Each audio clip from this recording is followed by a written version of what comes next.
Léon Sazera, ce nom vous dit peut-être quelque chose grâce à une rue de Limoges, mais nous avons tous oublié l'artiste céramiste sculpteur et entrepreneur. C'est exactement ça, c'est un oublié de l'histoire de la céramique et particulièrement à Limoges.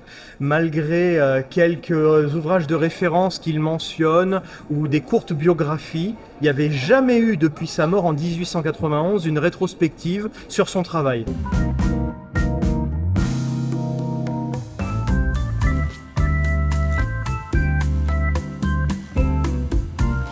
Il a une production courante qui lui permet, on va dire, d'entretenir un atelier, mais c'est avant tout un artiste, modeleur, sculpteur.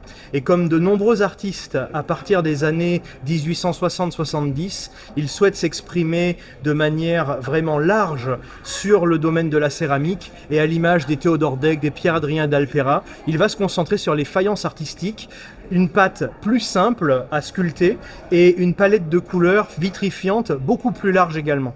Le japonisme, comme l'a baptisé Philippe Burti, arrive véritablement avec l'exposition universelle de 1867 à Paris.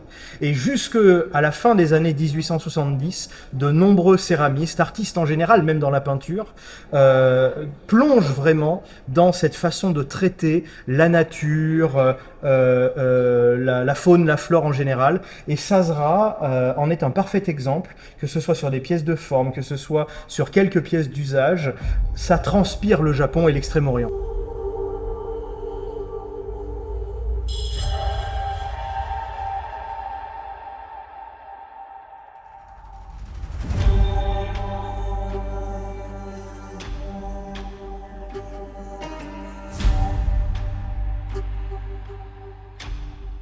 C'est impossible d'avoir une pièce préférée, mais on va parler d'identité Sazera au sein d'une céramique.